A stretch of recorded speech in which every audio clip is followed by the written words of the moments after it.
Bienvenue sur France 3 Côte d'Azur et sur notre plateforme France.tv pour ces entretiens consacrés à l'élection municipale de Menton. Aujourd'hui, nous recevons Louis Sarkozy. Bonjour. Bonjour. Merci d'avoir accepté notre invitation. Vous êtes tête de la liste Renouveau Mentonnais, vous êtes d'hiver droite.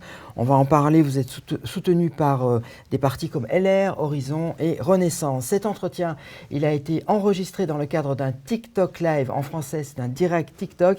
Et donc, bonjour Julie Rampal, vous allez être avec nous pendant 7 heures et vous allez donc pouvoir relayer les questions des internautes. Expliquez-nous.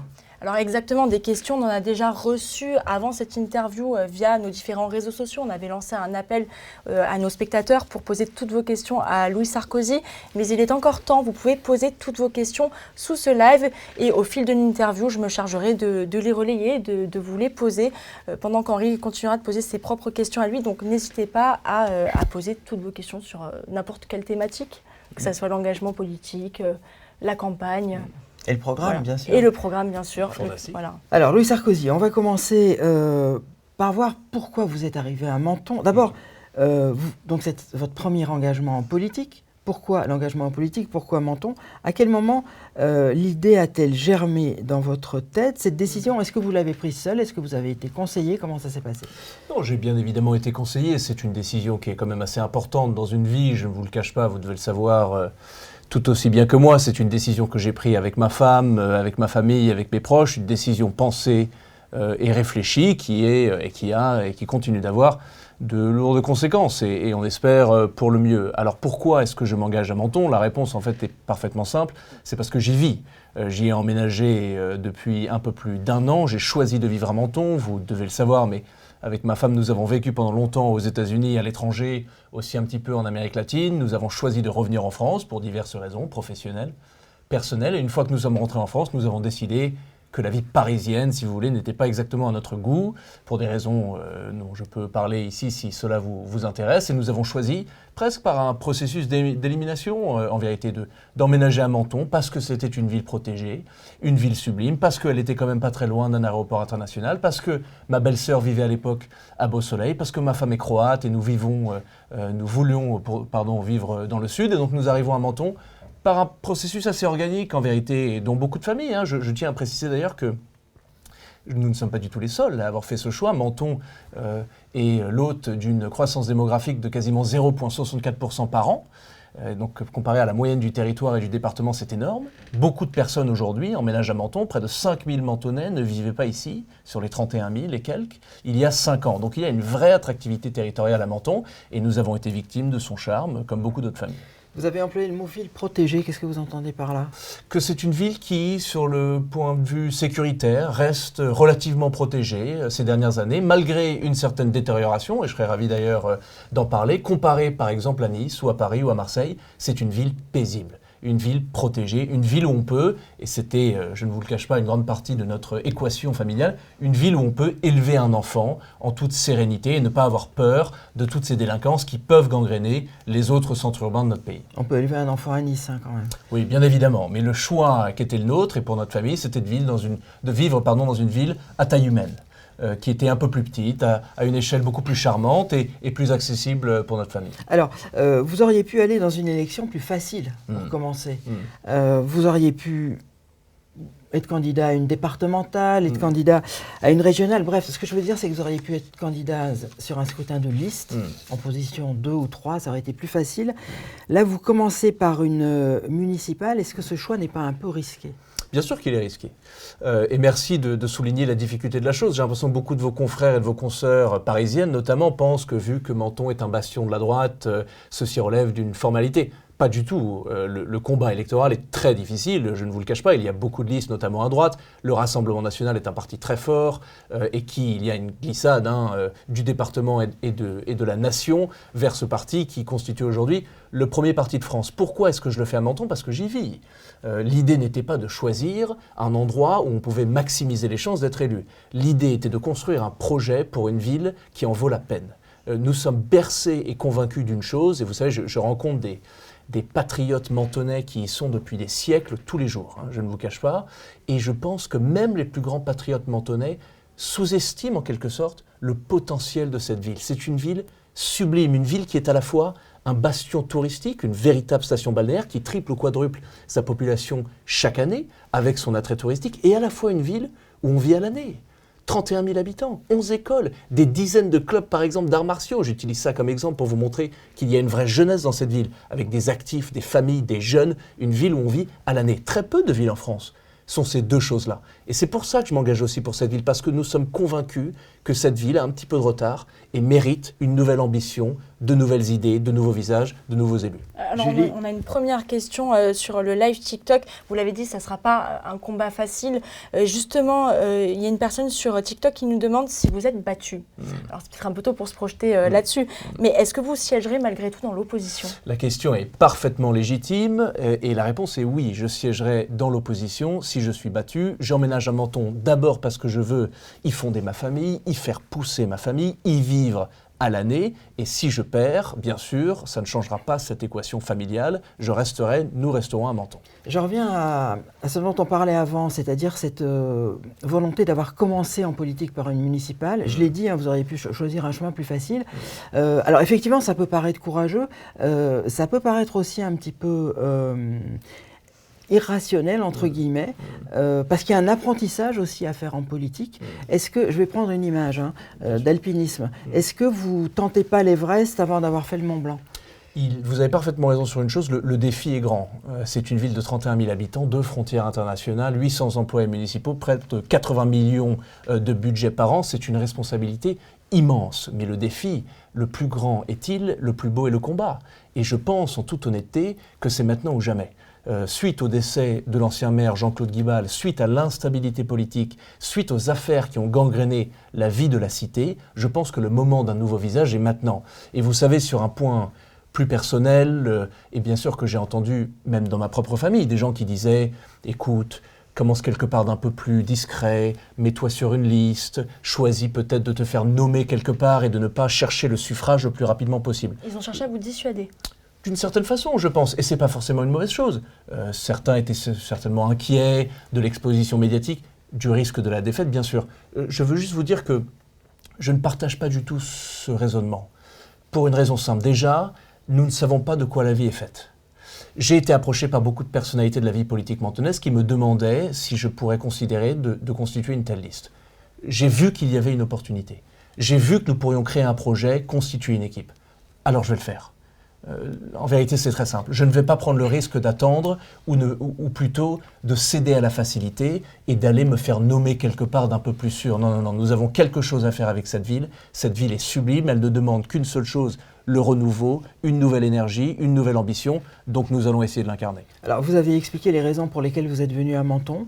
Moi, ce que j'aimerais savoir, c'est est-ce que vous avez fait une analyse politique également avant? Est-ce que vous avez pris les résultats des autres élections, bureau par bureau, etc. Est-ce que vous avez pris ça comme une carte d'état-major et en faisant des plus, des moins, et en vous disant à la fin, je peux y aller? Ben non, puisque je reviens à votre question tout à l'heure, si j'avais fait cela, je n'aurais sûrement pas atterri à Menton, parce que le combat justement est si difficile et l'échéance si peu garantie. Et permettez-moi de rigoler un petit peu, mais parce que je me souviens pertinemment des conversations avec ma femme sur où est-ce qu'on allait vivre. Et l'échéance électorale était si loin de notre équation. Enfin, nos considérations étaient celles d'une famille et pas celles d'un parachutage politique. Cela dit, vous avez parfaitement raison de souligner du fait que je suis rentré en France en tant qu'éditorialiste sur LCI et sur RMC, que je travaille dans les médias, mais que je savais parfaitement, je le sais encore, que je ne voulais pas dédier ma vie à celle du commentateur, du commentariat. Je voulais participer à la chose politique. Ça, je le savais parfaitement. Et je savais que partout où j'allais atterrir, partout où j'allais vivre, j'allais m'engager. Et je connais la région depuis petit, je sais pertinemment qu'il y avait un espèce de vide politique, en tout cas une période d'instabilité depuis le décès de Jean-Claude Guibal, et j'étais surtout parfaitement au courant du potentiel immense de cette ville, et du fait qu'elle nécessite justement cette nouvelle énergie pour rattraper son retard, revaloriser ses atouts et se débarrasser peut-être de quelques éléments profondément problématiques de sa vie municipale. Nouvelle énergie, vous savez que ça a une connotation dans la région, c'est le parti de David Lisnard. Vous avez dit ça par hasard? Je sais bien par pur hasard, d'ailleurs je trouve que la formule est parfaitement juste, même si j'exprime et j'ai énormément d'amitié et même d'amour pour David Lisnard, qui est un maire tout à fait remarquable. Alors justement, on va parler de l'étiquette politique. Vous nous confirmez, vous n'avez pas de carte, vous n'êtes pas encarté. Je suis encarté nulle part, cher monsieur. Donc vous n'avez pas de carte politique. Alors en revanche, vous avez des soutiens. Donc vous avez le soutien de LR, vous avez le soutien d'Horizon. Horizon, c'est Édouard Philippe, on précise. Oui. Vous avez le soutien également de Renaissance. Alors ce soutien de LR, il a beaucoup fait parler. Sandra Père, candidate également à l'élection municipale de Menton, a déchiré sa carte LR en direct sur les réseaux sociaux, quand elle a appris ça. Alors, la question, elle va être assez directe. Est-ce que vous avez eu un passe-droit au niveau des Républicains? Est-ce que vous, en clair, est-ce que vous avez été pistonné? Alors écoutez, je pense que ça serait bien sûr souligner l'évidence que, de par mon nom de famille, il y a une certaine facilité dans le mouvement politique qu'est le mien, bien évidemment. Mais ayant dit cela, et je trouve que c'est très important de le souligner, pensez qu'on peut récupérer un soutien d'une grande famille politique française, et certainement de celle-là, parce qu'on a un nom de famille particulier, semble quand même trahir une ignorance de la vie politique française. Je m'explique. Les partis politiques français sont des équipes de sport professionnelles. Ils donnent leur soutien ou leur investiture à celui ou celle qui peut gagner l'élection selon leur couleur et sous leur couleur. Que je sois le fils d'un ancien président de la République peut m'aider à sécuriser peut-être un rendez-vous, mais de là à sécuriser le soutien d'un parti, ces gens-là sont très intransigeants, sont très objectifs. Et faire plaisir à un ancien président de la République, je pense, sur l'échelle de leurs priorités, reste que quelque chose, surtout dans l'importance du scrutin municipal qui est le nôtre dans quelques mois, relativement minime.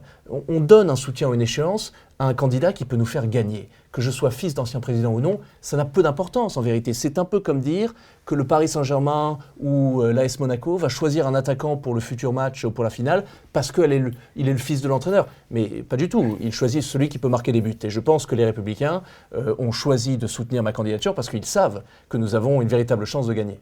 On peut également prendre le problème à l'envers, c'est-à-dire qu'aujourd'hui, dans une élection municipale, dans le contexte national qu'on connaît, qui est assez compliqué, est-ce que ce n'est pas presque contre-productif d'avoir les soutiens de partis politiques? C'est une élection, un maire, c'est une élection entre un homme et une population. C'est pas vraiment une élection de parti. Ce n'est pas une élection de parti, vous avez raison. Et d'ailleurs, toutes les études sociologiques et électorales montrent que les Français votent pour un scrutin municipal très différemment que pour une élection législative ou présidentielle. L'idée, c'est vraiment de choisir un maire. Le maire, c'est l'élu de proximité, c'est celui qui règle les problèmes du quotidien, c'est le prix de l'appartement, c'est l'école des enfants. C'est une équation complètement différente que celui d'un scrutin présidentiel. Mais ayant dit cela, et là je vous partage vraiment mon équation interne et les conversations que j'ai eues au sein de mon équipe, avoir le soutien de certains partis de la droite et du centre était parfaitement essentiel pour légitimer notre œuvre et notre offre politique.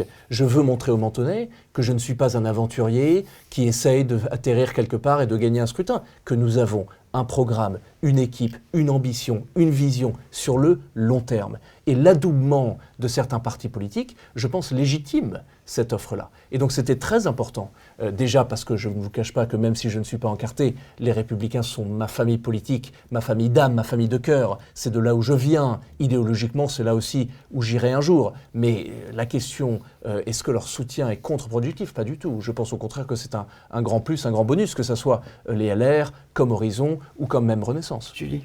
Oui, alors on a eu une question d'Olivier qui a visiblement regardé le live d'hier où nous avions Sandra Père à votre place, Sandra Père, candidate d'hiver droite, qui nous expliquait qu'à un moment donné, vous lui aviez tendu la main en arrivant, mais elle avait déjà annoncé sa candidature depuis longtemps, elle ne se voyait pas revenir en arrière. Est-ce que cette main envers elle est toujours tendue? Est-ce que vous seriez prêt à vous allier à d'autres candidats de droite? Alors la question est parfaitement pertinente sur une possible alliance avec Madame Père, pour qui j'ai beaucoup de respect, je ne vous cache pas, et même une certaine sympathie.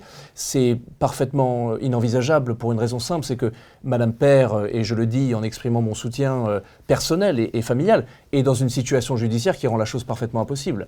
Madame Père a été condamnée en appel pour son affaire de prise illégale d'intérêt avec durcissement de peine. Elle a parfaitement le droit de se pourvoir en cassation, mais il est très probable, si ce n'est certain, que la cassation se prononcera aussi négativement à son égard, et donc que son mandat, si elle est élue, ou sa candidature, se rendra inéligible. De par ce fait, je ne peux pas faire flotter au-dessus de mon équipe, au-dessus de ma propre candidature ou au-dessus de mon programme, cette même épée de Damoclès. Ce n'est simplement pas possible. Et d'ailleurs, et je le dis avec énormément de sympathie envers elle et envers son équipe et ses colistiers, on peut questionner la pertinence de se présenter à une élection, de briguer un mandat qu'on ne pourra pas exercer.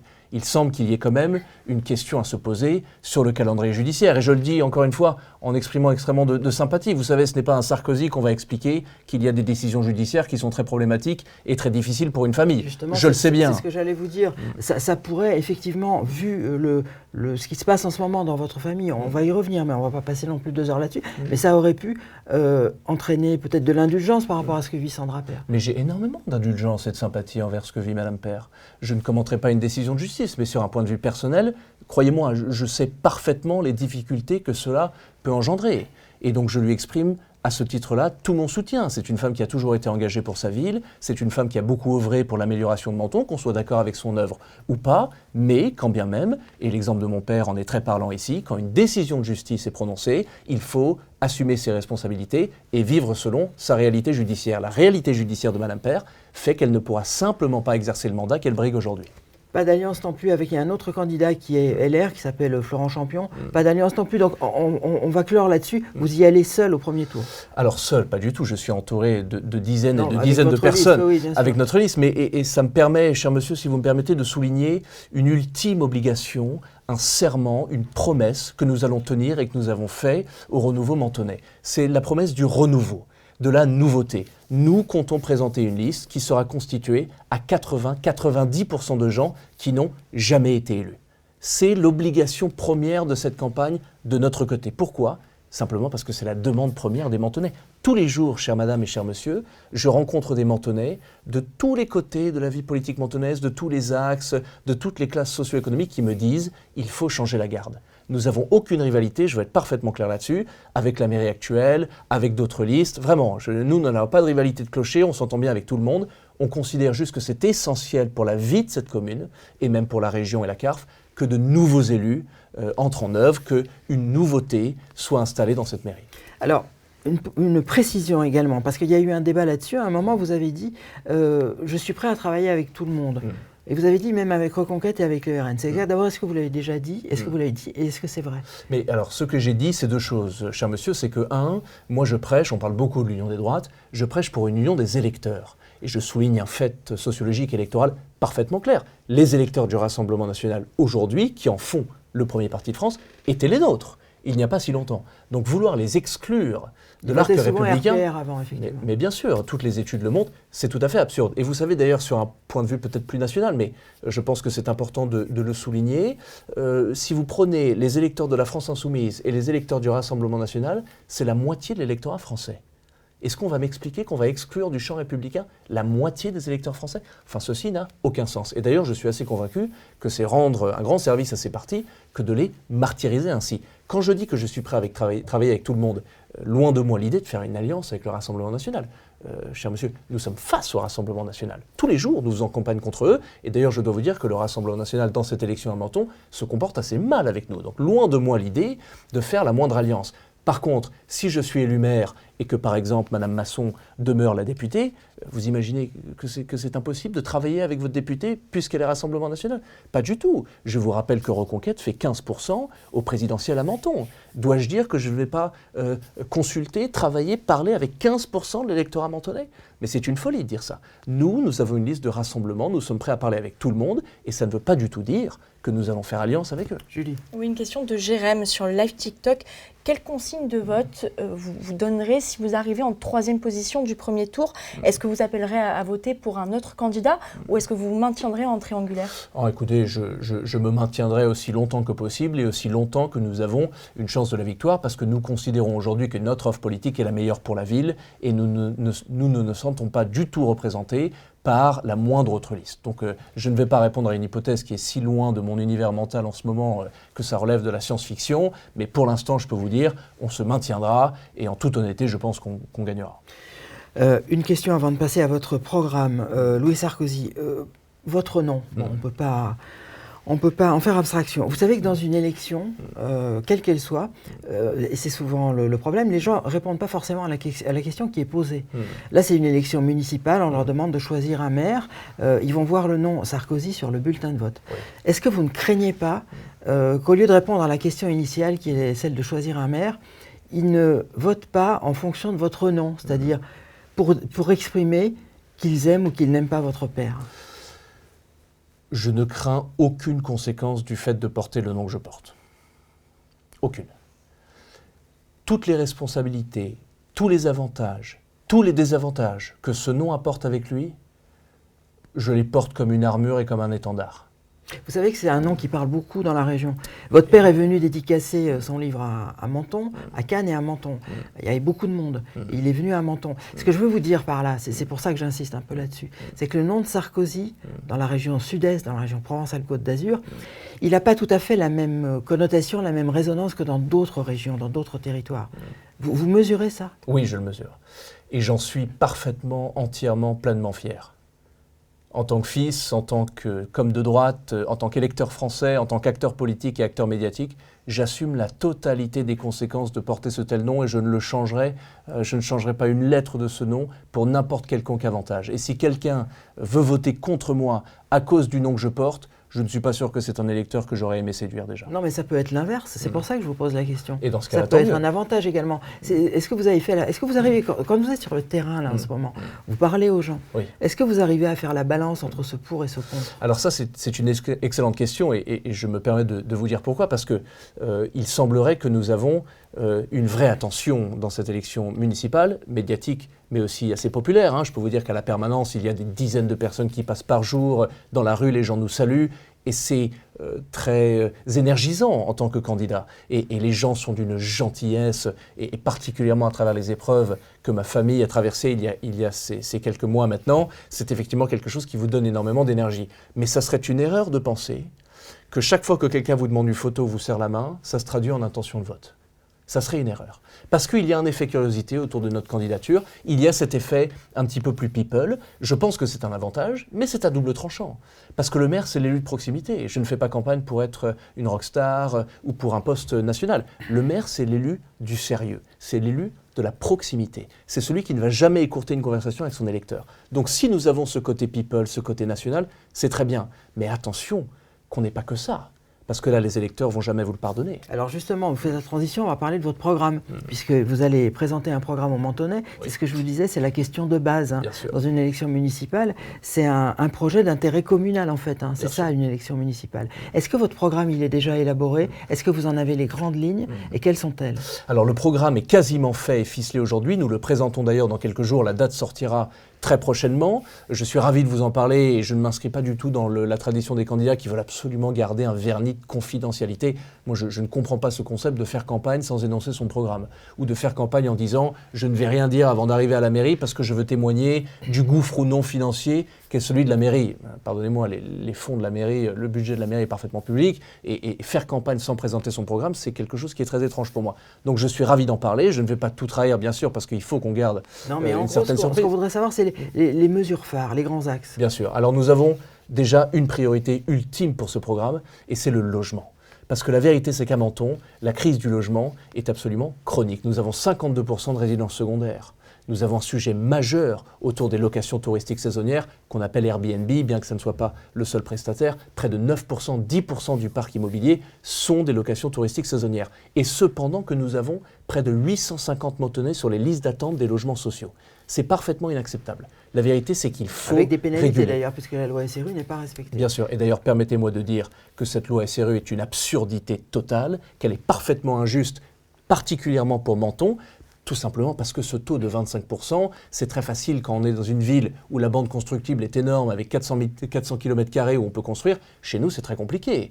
Nous avons des bâtiments historiques protégés partout, nous avons l'Italie et Monaco d'un côté, la montagne et la mer, des risques d'inondation. On ne peut pas aujourd'hui atteindre les 25% et on ne devrait jamais les atteindre. Donc on continuera de payer cette amende et c'est parfaitement injuste et sur un plan national, cette loi doit être rejetée. Ça n'enlève pas quand même le sujet du fait que la construction de logements, quand elle est encadrée, quand ce n'est pas juste bétonner les vallées comme nous avons pu voir par les dernières années, est parfaitement essentielle. Et ce surtout sur les logements sociaux, parce que comme vous le savez, l'attribution des logements sociaux est un sujet parfaitement crucial. C'est une des priorités de notre programme, de remettre le maire, autant que possible, au centre des attributions des logements sociaux. Et ça, c'est le constat, mais la solution, qu'est-ce que vous proposez du coup? Très simple. 1, la régulation des locations touristiques saisonnières. Nous avons quelque chose que Nice est en train de faire et qui marche très bien, c'est de dire aux multipropriétaires, c'est très important de le spécifier parce que le sujet n'est pas la petite retraitée qui a 2 appartements et qui met le 2e en Airbnb pour arrondir sa retraite.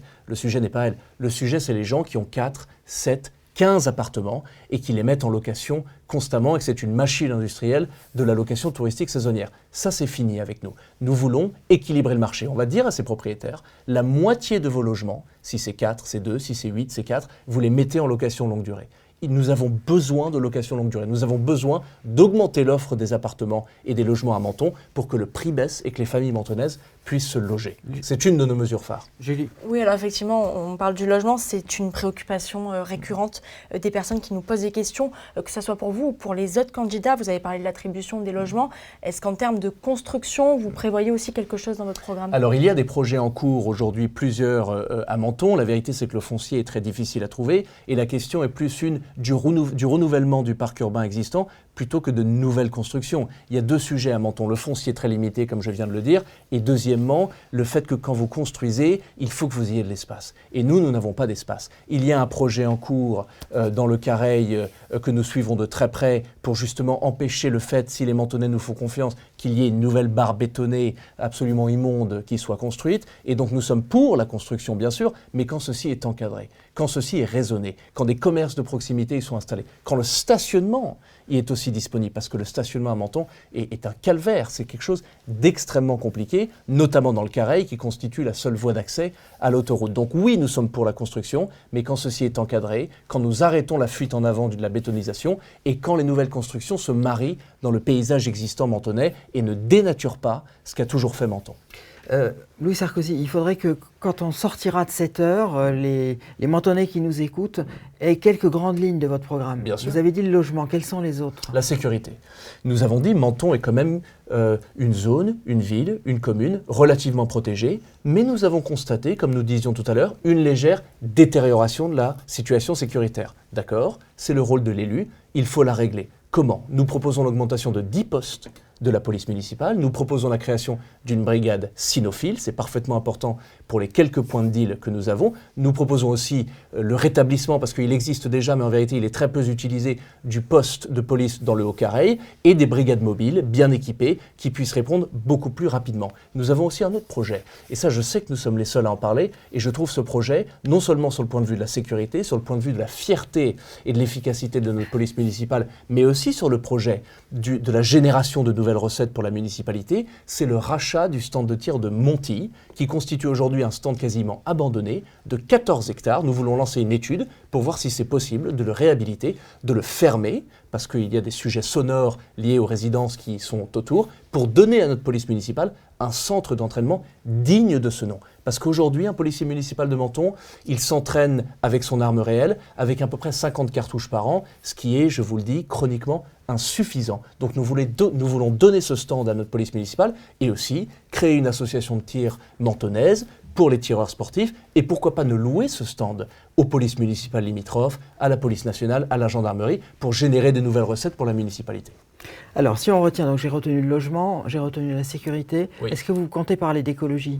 Bien sûr, c'est un sujet immense. Nous avons à Menton notamment des grands risques liés au réchauffement climatique. Nous avons les inondations qui, et je vous le dis, j'ai parlé avec un hydrogéologue il y a encore une semaine qui me dit que c'est qu'une question de temps avant qu'il y ait de grosses tempêtes sur Menton telles que la tempête Alex, sauf que si le positionnement est un peu différent, les vallées comme le Careil et le Bourrigaud qui sont construits sur des vallons, il peut y avoir une catastrophe écologique. Nous avons un immense sujet sur l'imperméabilité des sols. Nous avons un grand sujet aussi sur les îlots de fraîcheur, cher monsieur, parce que quand il fait 38 degrés l'été, notamment dans les cours d'école, c'est un sujet immense. Donc notre plan, c'est de planter 5000 arbres sur la totalité du mandat. Non seulement est-ce que c'est un enjeu écologique, mais c'est aussi quelque chose qui est parfaitement agréable, qui contribue à l'amélioration de la vie des Mentonnais, qui est tout à fait essentiel d'ailleurs dans les cours d'école pour les enfants mentonnais. Et aussi d'ouvrir une maison de la mer sur le port de Garavant pour une raison simple. Nous sommes menacés de plus en plus par des espèces invasives, notamment le crabe bleu, qui progresse petit à petit sur notre territoire. Il est arrivé à Fréjus il n'y a pas si longtemps. Il menace aujourd'hui l'écosystème de la baie de Garavant et de Menton en général. Nous voulons ouvrir dans la maison de la mer non seulement des stands d'éducation, où des experts peuvent enfin alimenter la conversation à ce débat, mais aussi un plan de régulation de ces espèces invasives. On a discuté l'autre jour avec le candidat écologiste d'Union de la Gauche.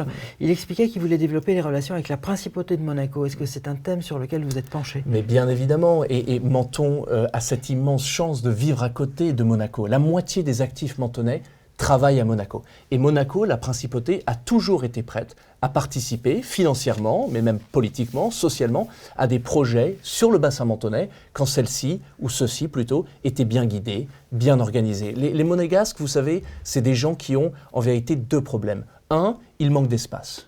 Et deux, et c'est terrible à dire en comparaison avec notre propre situation financière en France, ils ont trop d'argent. Les Monégasques sont obligés d'investir pour ne pas perdre de l'argent. Donc, ils cherchent des opportunités d'investissement. Mais c'est parfaitement agréable, en tant que Mentonnais, vivre à côté, de présenter des projets à un voisin si puissant et parfois aussi si ancré, si branché sur les enjeux écologistes, sociaux, etc. Donc, bien sûr, nous envisageons une coopération tout à fait développée. Ne pas s'entendre avec Monaco, en tant que Mentonnais, c'est tout à fait impensable. Le futur de Menton dépend en grande partie d'une bonne coopération avec la principauté. Vous savez très bien qu'on est sur une terre d'élection, oui. Le Rassemblement national. Votre adversaire principal, qui est Alexandra Masson, est député de la circonscription. Elle a été réélue au premier tour. Là, depuis qu'on parle de votre programme, vous n'avez pas prononcé le mot frontière, frontière avec l'Italie, migrants. Est-ce que c'est une volonté ou est-ce que c'est quelque chose également qui est dans votre programme? Ah, mais c'est parfaitement dans notre programme, mais il faut être honnête avec les électeurs, cher monsieur. La municipalité a quand même un impact très limité sur la frontière. Ça relève du national et même, devrais-je dire, de l'européen. Alors nous avons eu fin 2023 une immense augmentation des passages des migrants et c'est un immense problème pour notre municipalité. Je vous coupe, excusez-moi, c'est un point important. Ouais. Vous, là, aujourd'hui, vous nous dites, et il faut bien que les gens le comprennent, parce que c'est une réalité, que le maire a très peu de pouvoir en matière de questions migratoires. Alors, c'est un fait judiciaire, un fait légal, un fait administratif. Ça ne veut pas dire qu'il ne peut rien faire, cher monsieur. Au contraire d'ailleurs, il faut pouvoir mobiliser les services de l'État, il faut que le maire de Menton ait une existence politique, une existence médiatique, pour pouvoir attirer l'attention sur ce problème quand il devient difficile ou submergent. Mais c'est indébattable. Mais dire aujourd'hui qu'on fait campagne pour la municipalité, pour la mairie de Menton, et que la priorité de cette campagne, la priorité de ce programme, c'est une action sur la frontière, je me demande comment administrativement, comment judiciairement on peut qualifier cela. Je pense que ça relève d'abord d'un certain corporatisme électoral, si ce n'est un clientélisme. Ça nous amène du coup à une question qu'on pose à tous les candidats. Mais comment faire dans une élection municipale pour que le contexte national n'imprègne pas la campagne électorale? C'est d'autant plus vrai en ce moment, parce que le contexte national est compliqué. Bien sûr. En faisant, cher monsieur, une liste de qualité et un programme ambitieux, ouvert, exceptionnel, qui regarde de l'avant. Mais qu'est-ce que vous voulez qu'on fasse de plus? Je ne suis pas là pour faire une campagne nationale, je ne suis pas là pour augmenter ma popularité, je ne suis pas là pour trouver un terrain d'atterrissage. Je suis là pour donner à cette ville, avec mon équipe, un programme digne de ce nom, un programme mordu d'ambition, un programme qui regarde de l'avant, et une liste de gens neufs, de gens compétents, qui viennent parfois de l'administration, qui viennent parfois de la municipalité, qui viennent parfois du monde privé. C'est comme ça qu'on fait en sorte que cette élection municipale reste une élection municipale et ne devienne pas une élection à prétention nationale. Julie. C'est-à-dire que vous dites là que vous n'aurez pas d'ambition nationale une fois que, si vous êtes élu maire. Je pose la question puisque c'est Sabine à Menton qui demande si vous pouvez assurer à vos électeurs que vous ne vous présenterez pas aux législatives si vous êtes élu maire de Menton. Ah, je peux vous l'assurer avec toute la certitude du monde, pour la simple et bonne raison que ma seule ambition est d'être maire de Menton. D'ailleurs, je me permets de dire que je suis un des seuls candidats aujourd'hui qui peut en faire cette assurance, de par les déclarations de quelques autres candidats. Écoutez, c'est déjà assez compliqué d'être élu maire de Menton. Si vous pensez qu'une fois arrivé à la mairie, je vais repartir à la législative ou dans un poste ministériel, mais c'est une folie. Absolument pas, je n'en ai pas l'ambition. Et d'ailleurs, dans notre programme qui sortira la semaine prochaine, vous allez voir que nous avons des propositions qui ne relèvent pas du tout d'un seul mandat. Nous avons des propositions sur 2, voire 3 mandats. Je suis ici pour être maire de Menton, c'est tout. Je ne veux pas être député, je ne veux pas être ministre, je ne veux pas être président de la République. Je veux être maire de Menton et président de la CARF. C'est un engagement que vous prenez aujourd'hui devant les gens qui nous regardent. Absolument, et j'en suis fier. La CARF, c'est la communauté d'agglomération de la Riviera française. C'est la communauté d'agglomération autour de Menton. Quand vous discutez sur le terrain avec les gens, vous rencontrez, vous dites qu'ils font des selfies, etc. Ils n'ont pas voté, les gens, depuis la dissolution. Est-ce que vous sentez qu'ils ont un petit peu envie de se défouler au niveau, avec des arrière-pensées nationales? C'est pour ça que je vous pose cette question. Ou est-ce qu'ils sont vraiment concentrés sur l'enjeu local qu'on disait au début, qui est un projet d'intérêt communal?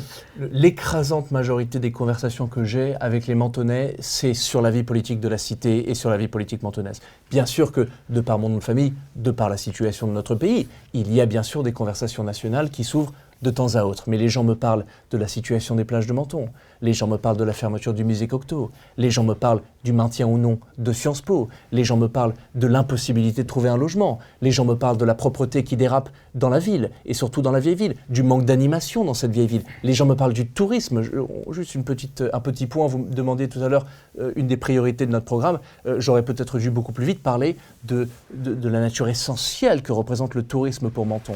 Notre liste assume une certaine montée en gamme du tourisme. Nous voulons avoir un parc hôtelier, des restaurants, des commerces plus haut de gamme pour pouvoir plaire à une plus grande diversité de touristes. C'est vrai qu'il y a tout un débat sur un hôtel à Menton, justement de haut de gamme, avec un projet qui traîne. Bien sûr.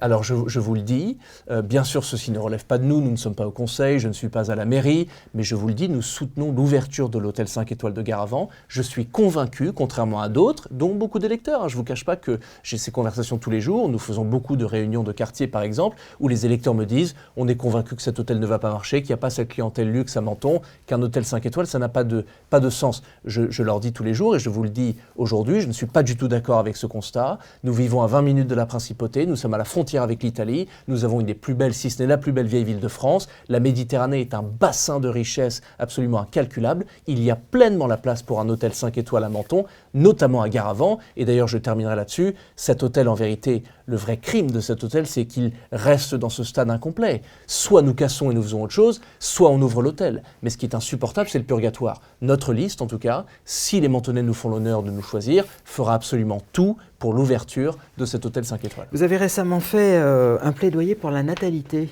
au niveau national, puisque pour la première fois, le nombre de décès en France a été supérieur au nombre de naissances. Vous avez dit, Françaises, Français, faites l'amour. Est-ce que vous l'appliquez à Menton? Absolument. Pour une raison tout à fait simple. Et merci de poser cette question parce qu'elle est si souvent oubliée. On parle d'autre chose et je comprends que nous sommes dans une année d'élection. Bien sûr, faites l'amour, faites des enfants, l'un mène à l'autre, de ce que je sais en tout cas. La question, elle est parfaitement simple. Nous vivons un effondrement démographique. Ce n'est pas une question de droite ou de gauche, ce n'est pas une question de Rassemblement national ou des Républicains, c'est une question de survie civilisationnelle. Et Menton, mais qui a cette réputation de ville de vieux, fait l'inverse. Menton se rajeunit. Menton, la ville de vieux, entre guillemets, est plus jeune aujourd'hui qu'elle ne l'était il y a 10 ans, est plus jeune qu'elle ne l'était il y a 20 ans, et dans 10 ans sera plus jeune qu'aujourd'hui. Menton exhibe une croissance démographique de 0,64% par an. Menton a 11 écoles.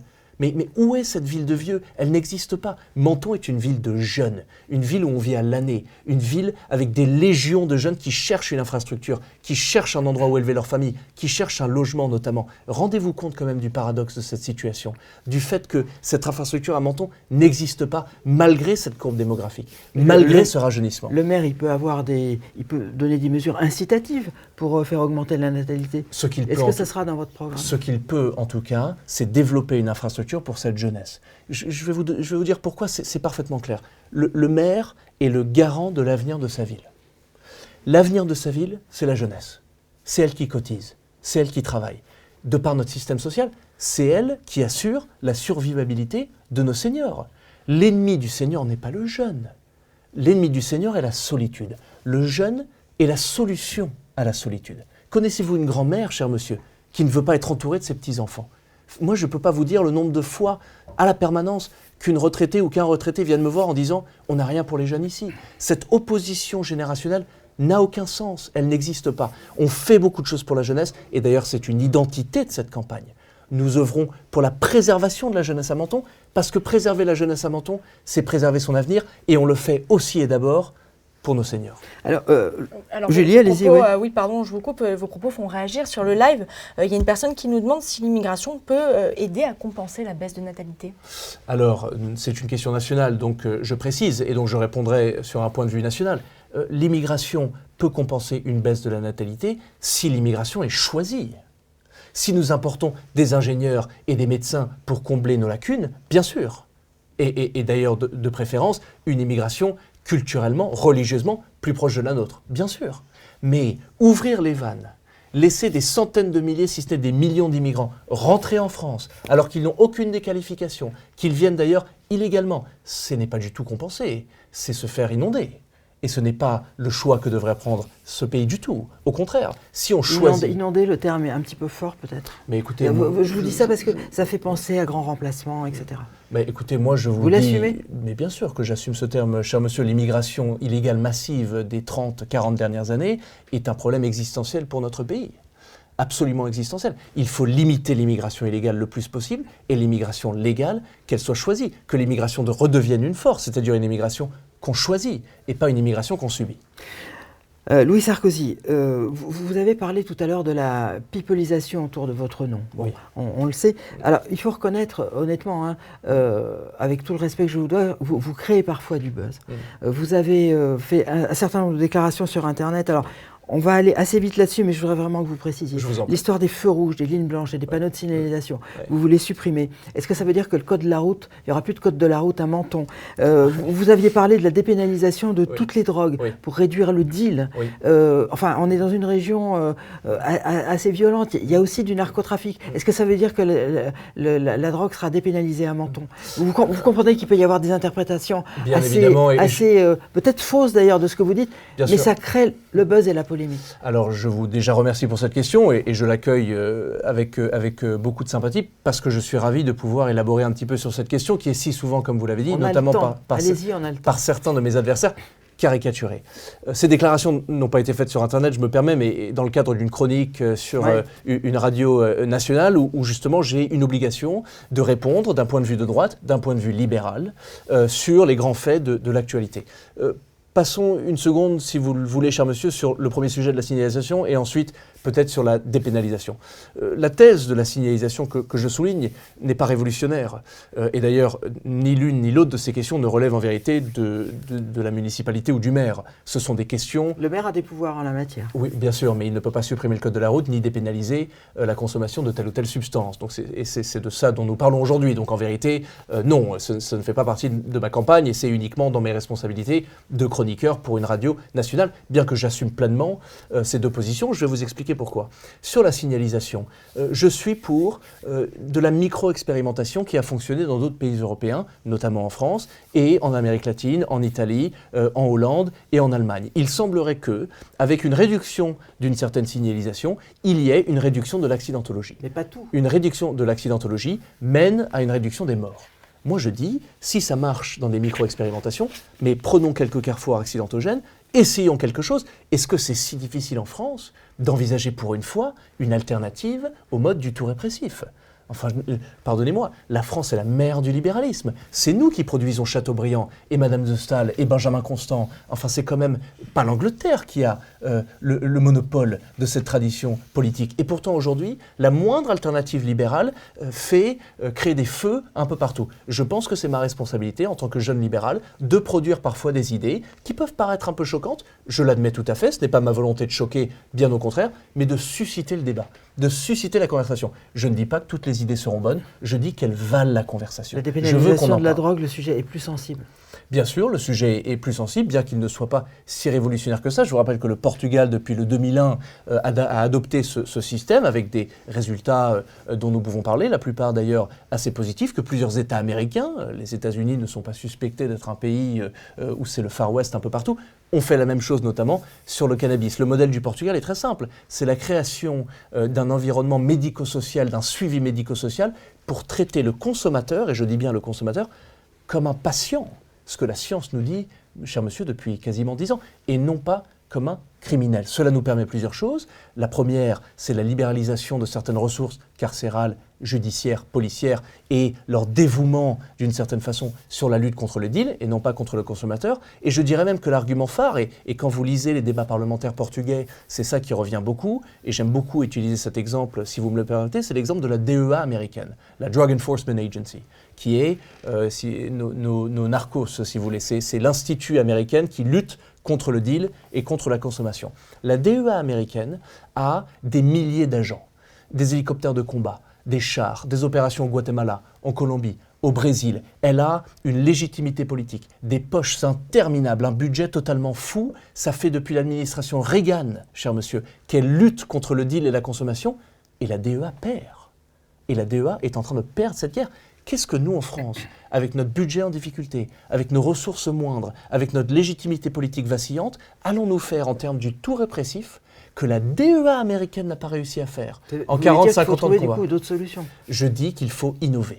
Il faut changer de paradigme. Il faut ne pas avoir peur de susciter des conversations qui, oui, sont aliènes et étranges dans notre débat politique actuel, mais qui peuvent représenter une vraie voie à l'avenir. Alors si je dois, je vous le dis, avec toute la sincérité et la simplicité du monde, encourir un risque électoral pour produire quelques idées neuves, et d'ailleurs des idées dans lesquelles je crois, je suis prêt à encourir ce risque électoral. Je suis prêt à perdre une élection pour ne pas renoncer à ce que je crois.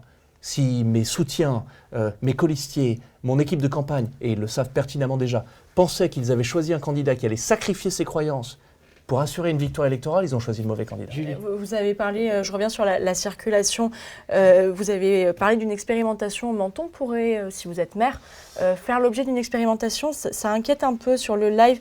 On a, alors je vous cite Chiachou sur le live qui nous dit « Vous avez vu les excités du volant qu'on a sur la Côte d'Azur ?» Bien sûr. Alors, écoutez, monsieur a parfaitement raison de le souligner, qu'il se rassure, je ne vais pas détruire les feux rouges ni les lignes blanches à Menton. L'argument est assez simple d'ailleurs. Si vous regardez par exemple les moyennes de vitesse et de conduite sur toute l'Europe, on aurait pu penser, de par le manque de limitation de vitesse en Allemagne, que les Allemands seraient parmi les conducteurs les plus rapides du continent. Eh bien c'est faux. Et ça va parfaitement à l'inverse d'ailleurs de ce raisonnement bureaucratique parisien, étatiste, qui veut que constamment on régule et on réprime. Or, quand vous libéralisez, quand vous faites confiance aux gens, quand vous dites il y a moins de limitation de vitesse, les gens ralentissent d'eux-mêmes. Donc non, Menton ne sera pas l'expérimentation où il n'y aura plus de feu rouge ou plus de ligne blanche, mais si au cours du mandat nous constatons avec la police municipale, avec les services de la ville, qu'il y a un carrefour particulièrement accidentogène, pourquoi pas ne pas expérimenter sur une légère réduction de la signalisation et voir comment ça marche. Enfin, pourquoi sommes-nous si dogmatiques? Il faut penser à autre chose aujourd'hui. Si demain nous faisons une micro-expérimentation qui fonctionne, on fera une expérimentation. Et si l'expérimentation fonctionne, on fera une application plus généralisée. Mais l'argument de dire la micro-expérimentation a fonctionné donc il ne faut pas avancer, cela ne me convainc pas. C'est une expérimentation qui peut s'avérer dangereuse s'il y a des accidents. Et si les chiffres montrent que l'expérimentation effectivement ne fonctionne pas, on fera autre chose. Bien évidemment, je ne suis pas un religieux dogmatique. Je dis simplement qu'il faut essayer des choses nouvelles. Si ça fonctionne, on continuera. Si ça ne fonctionne pas, on ne continuera pas. L'objet de ces entretiens, Louis Sarkozy, c'est aussi de faire découvrir la personne qui se cache derrière le candidat. On va consacrer la dernière partie de cet entretien à ça. D'abord, je reviens un moment sur votre père. Bon, vous l'aimez sûrement, vous le soutenez, c'est de l'ordre de l'intime. Hein, non, mais ça ne nous regarde pas. Vous l'aimez sûrement, oui, un petit peu. Ça ne nous regarde, ça ne regarde pas. Oui. En revanche, c'est un homme politique, Nicolas Sarkozy, clivant, comme on dit, hein, c'est-à-dire qu'il ne laisse pas indifférent, en gros. Est-ce que vous dites, pour reprendre une formule célèbre dans l'histoire politique, lui c'est lui, moi c'est moi? C'était Laurent Fabius et François Mitterrand. Est-ce que vous dites ça? Non. Non, je ne dis pas ça. Je suis un Sarkozy, parfaitement, pertinemment fier. Moi c'est moi, c'était pas péjoratif. Hein. Oui, mais je n'ai aucun souhait, si vous voulez, de me dissocier de sa personne. Bien sûr que nous avons des désaccords. notamment sur les quelques sujets que nous avons évoqués aujourd'hui. Je pense être plus libéral que lui, je pense être même peut-être plus à droite que lui sur certains sujets. Mais de vouloir vous dire aujourd'hui par un élément de langage que nous avons deux existences différentes, déjà un, je pense que les électeurs et les Français le savent, et deux, non, moi je suis de chez lui. Je suis son fils, je n'ai aucun souhait de m'en dissocier, au contraire. Je porte son nom comme un étendard, j'en suis extrêmement fier. Et bien que nous avons des désaccords sur bon nombre de sujets, jamais je ne le renierai, ou son œuvre politique, ou son existence politique, ou sa pensée, ses livres. Non, au contraire, je suis de chez lui. Ça a le mérite d'être clair, mais il fallait en tout cas le préciser. Bien Autre sûr. chose, ça n'a rien à voir. Napoléon Bonaparte. Vous avez écrit un livre sur Napoléon Bonaparte. Ça s'appelle Napoléon Bonaparte, l'Empire des livres. Oui. Alors le sous-titre est important parce qu'il y a bien marqué l'Empire des livres. Pourquoi ? Parce qu'on ne le sait pas souvent, mais Napoléon Bonaparte adorait lire. Et il s'est fait d'ailleurs souvent représenter devant des bibliothèques. C'est ça. Alors deux choses, assez rapidement. Là, c'est un peu au second degré, mais est-ce qu'on mène une campagne municipale comme on mène une campagne napoléonienne ? Non, mais je veux dire, non, mais sérieusement, La question est intéressante. la façon d'aborder la campagne politique, est-ce qu'on arrive comme ça, est-ce que c'est une conquête ? Alors là où il y a effectivement une leçon à recevoir de la part de Napoléon Bonaparte, et surtout dans la première partie de sa carrière militaire, c'est qu'il ne laisse rien au hasard. Moi, je ne suis pas de Menton, cher monsieur. Je n'ai pas eu la chance de naître là-bas, je ne suis mentonnais ni de lignée, ni d'origine, ni de naissance, ni d'éducation, je n'ai pas joué rapide, je n'ai pas fréquenté les frères de la côte, enfin, je ne suis pas d'ici. Et donc si je vais confortablement faire campagne comme un maire sortant, je vais confortablement vers 23%. Moi, il faut que j'aille chercher chaque voix. Chaque fois. Rien ne doit être laissé au hasard. Je suis sur le terrain, cher monsieur, de 8h du matin à 22h. Parce que je dois compenser pour mon manque d'ancienneté. Et je vais compenser par le travail. Donc et par la proximité. C'est une méthode qui vous a inspiré par... Mais bien évidemment, déjà l'homme m'inspire dans quasiment la totalité de ce que je fais dans ma vie, je ne vous le cache pas. Mais quand Bonaparte arrive et prend la tête de l'armée d'Italie, n'y voyez pas de comparaison, mais il sait pertinemment que son positionnement, sa position est très faible. Il est considéré comme un général politique, il n'a pas beaucoup d'amis, d'ailleurs l'armée en elle-même a très peu de ressources, la situation est très mauvaise. Et donc il devient un espèce de vortex, un espèce d'ouragan d'énergie, d'ambition, d'activité. C'est un petit peu ce que nous essayons de faire à Menton. Rien laisser au hasard. Chacun qui veut un rendez-vous peut prendre un rendez-vous. Ne jamais écourter une conversation. Allez voir toutes les associations, allez voir tous les commerces, allez voir tous les restaurateurs. Travaillez avec tout le monde. Rien ne sera laissé au hasard. Nous allons chercher voie par voie cette élection mentonnaise. Je n'ai pas le mépris ou l'arrogance de penser que la chose est faite. La chose n'est pas faite du tout. Et le combat est très difficile. On va compenser le manque d'ancienneté par notre travail acharné. Julie ? Pardon, une question qui n'a rien à voir, qui revient un peu sur votre programme. Une question de Louise à Menton. Vous êtes sportif, vous pratiquez les arts martiaux, vous l'avez dit. Si vous êtes élu maire, qu'est-ce que vous ferez pour le sport, en termes de sport ? Alors déjà, nous voulons, et je suis ravi de vous le dire, notre premier projet d'urbanisme sera la refondation totale du terre-plein de Rondelli, qui est aujourd'hui un terre-plein qui regorge d'ambition et qui aujourd'hui est quand même assez délaissé. Nous avons un parking, un stade de terre cuite, un magnifique supermarché. Et d'ailleurs, nous travaillons avec le directeur du supermarché pour être sûr qu'il soit inclus dans nos projets si les Mentonnais nous font confiance. Nous voulons une piste d'athlétisme, des terrains de paddle, une nouvelle piscine municipale, donner à ce terre-plein de Rondelli, en vérité le donner à la jeunesse, premièrement. Et je pense que je connais l'identité de cette chère Louise, en tout cas si je ne me trompe pas, par la nature de sa question, je pense que nous sommes tous les deux membres du club USC à Menton d'ailleurs. Et sur sa question sur le MMA en particulier, le coach Jacques Rudavet a organisé un gala de MMA à Menton il y a quelques années. Ce fut un succès absolument magnifique. Nous avons à Menton d'ailleurs une des seules athlètes professionnelles de la ville, Alice Mikalkiewicz, une athlète professionnelle combattante MMA. Et aujourd'hui, force est de constater qu'elle n'est pas vraiment mise en avant. Que ce sport, je vous rappelle qu'il y a 10 ou 12 clubs d'arts martiaux à Menton. Vous imaginez l'image de la ville, les villes de vieux, 10 à 12 clubs de sport d'arts martiaux, des gens qui cotisent chaque année pour se faire taper dessus. Vous vous rendez compte ? J'en fais d'ailleurs partie. Pourquoi pas ne pas organiser un gala de sport de combat MMA annuel ? Pourquoi pas d'organiser des événements sportifs absolument à l'année ? Menton Marathon est une autre association exceptionnelle. Il faut laisser ces gens travailler. Il faut que Menton devienne un pôle sportif. Il faut que le tourisme sportif même, que des experts du monde entier, de toutes les disciplines, viennent à Menton pratiquer leur art, pratiquer leur sport. Aujourd'hui, nous pensons que ce potentiel sportif est drastiquement sous-développé. On revient sur l'aspect personnel, puisqu'on en était là. Louis Sarkozy, qu'est-ce que vous dites aux Mentonnais qui nous écoutent, qui vous ont vu peut-être uniquement sur les réseaux sociaux, parce que vous avez fait aussi le buzz par les réseaux sociaux. Vous avez créé la polémique avec une défense de la masculinité. Il y a eu l'histoire des mangues, vous savez, ces fameuses phrases sur les mangues. Non mais ça a été vu. Non mais ça a été vu des millions de fois. C'est pour ça c'est une question sérieuse. La masculinité, ça a été vu des millions de fois aussi. Qu'est-ce que vous dites aux gens qui ne vous connaissent que comme ça? Est-ce que qui pourraient vous dire vous capitalisez là-dessus? Bah écoutez, déjà, sur cette sombre histoire de mangue, loin de moi l'idée à l'époque de penser que ça... pour le citron, d'ailleurs. Oui, bien sûr, une fois la polémique... Après 1h30 à cheval dans Menton. Dans les montagnes de Menton, bien sûr. Tout à fait agréable comme polémique d'ailleurs et assez bon enfant. Je ne l'ai absolument pas vu venir. D'ailleurs, je n'ai pas de réseaux sociaux sur mon téléphone. Je ne vois pas ce qui se passe. Je ne suis pas grand fan en vérité des réseaux sociaux. Et pendant les jours après cette vidéo, des amis m'ont envoyé des images de mangue. Je ne savais pertinemment pas pourquoi. Donc j'ai mis une semaine à me rendre compte de la polémique. Qu'est-ce que je dis aux Mentonnais? C'est très simple. Venez à la permanence. Que vous soyez de gauche, que vous soyez de droite, d'extrême centre, que vous m'aimiez ou non, que vous aimiez mon père ou non, ça n'a aucune importance. Venez avec vos désaccords, venez avec vos questions sur l'urbanisme, sur le social, sur la jeunesse, sur le sport, sur notre projet pour Menton, sur le logement. Je vais répondre à toutes les questions. Je n'écourte jamais une conversation. Je suis là pour défendre notre projet, pour défendre notre équipe. Nous avons une ambition dévorante pour cette ville. Dieu sait qu'elle le mérite. Et je ne demande qu'une chose, c'est d'avoir l'opportunité de présenter ce projet, de présenter cette équipe. Si vous avez le moindre désaccord, encore une fois, je suis l'auteur de mon premier livre, s'appelle Une envie de désaccord. Je vis pour ça. Je débat sur une chaîne nationale. C'est mon métier, je suis éditorialiste sur LCI chaque semaine et je ne demande qu'une chose, c'est de continuer ce débat, de défendre notre projet. Venez à la permanence, vous êtes tous et toutes le bienvenu. On va terminer par quelques questions encore d'ordre personnel pour mieux vous connaître. Beaucoup de gens ont l'image de vous à la cérémonie d'investiture de Nicolas Sarkozy. On vous voyait courir un peu à l'Élysée. C'est une enfance atypique, il faut le reconnaître. Vous auriez pu être dégoûté de la politique. Pourquoi ça a été l'inverse? En vérité, je ne sais pas. Alors déjà, sur l'enfance, j'ai vécu une des enfances les plus exceptionnelles du monde.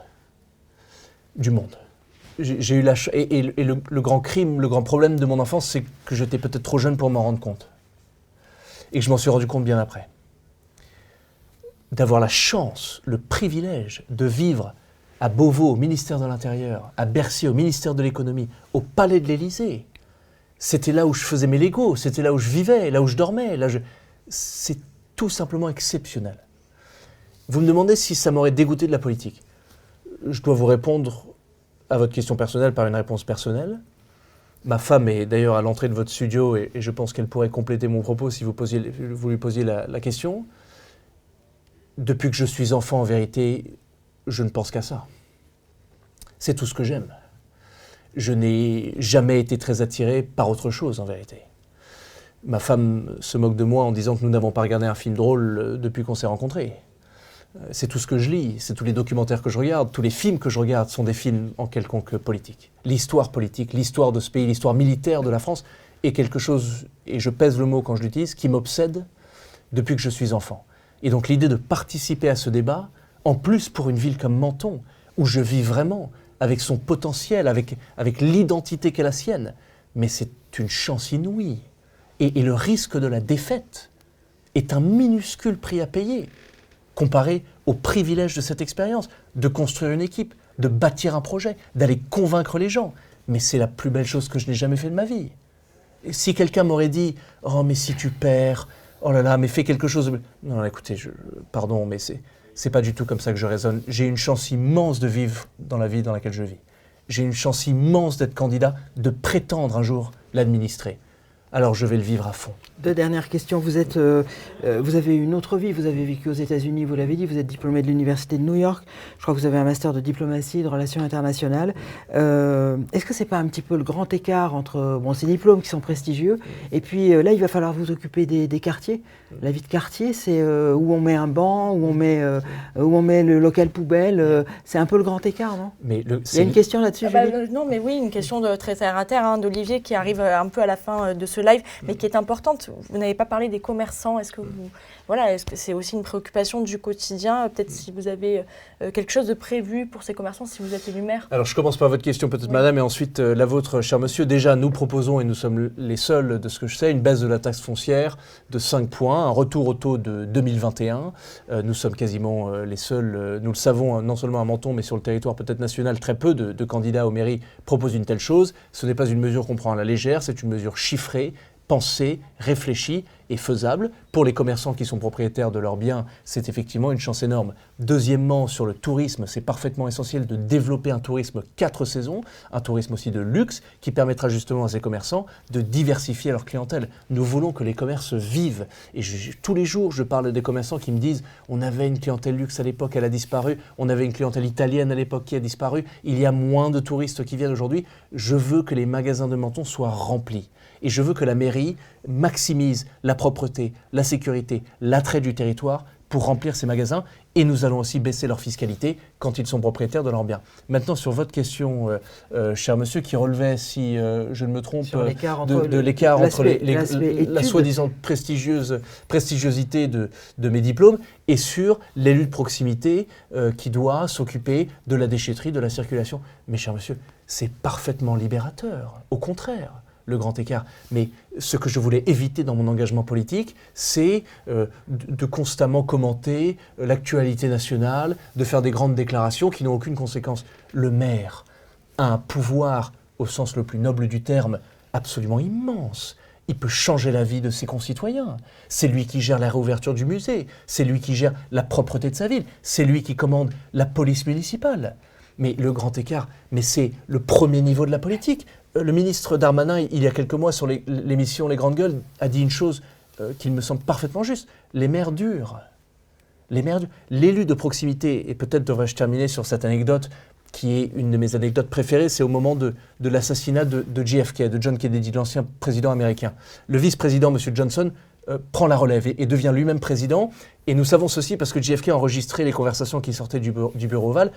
Quand Johnson devient président, il appelle un de ses tuteurs, une de ses grandes influences, et il lui dit « Tu sais, j'ai récupéré toute l'équipe de JFK. Il y a des grands chercheurs, il y a M. McNamara, l'ancien PDG de Ford, il y a des grands chefs d'entreprise, c'est que des génies, tu les verrais, ils sont si impressionnants. » Et le mentor, qui était un vieux Texan rodé, lui répond « Oui, je suis très impressionné par ces gens, il y a juste une chose qui m'inquiète. Il n'y en a pas un qui a jamais été shérif. Parce que le shérif, c'est le premier élu, c'est le premier niveau de la politique. Être maire, c'est le premier niveau de la politique. Et c'est ça aujourd'hui qui me plaît autant dans cet engagement municipal. On termine par une question très courte, vous me faites une réponse très courte, mais c'est peut-être la question la plus personnelle de cet entretien. Vous avez eu récemment un enfant. Est-ce que ça ne vous fait pas relativiser le débat politique? En un mot. Ça me montre la bassesse de certaines de nos réflexions et au contraire l'importance de cet engagement politique. Parce qu'au fond, on fait ça pour eux, on fait ça pour les enfants. Et à chaque fois qu'une conversation paraît un peu longue, qu'un apéritif privé est un peu trop long, à chaque fois que les électeurs sont peut-être un peu trop présents dans ma vie, à chaque fois que je n'ai pas vraiment envie de travailler une fiche, à chaque fois que la journée est trop longue, un simple regard à mon fils me fait comprendre l'étendue de ma bêtise. C'est la fin de cet entretien. Merci beaucoup, Louis Sarkozy. Merci Julie. Merci Henri.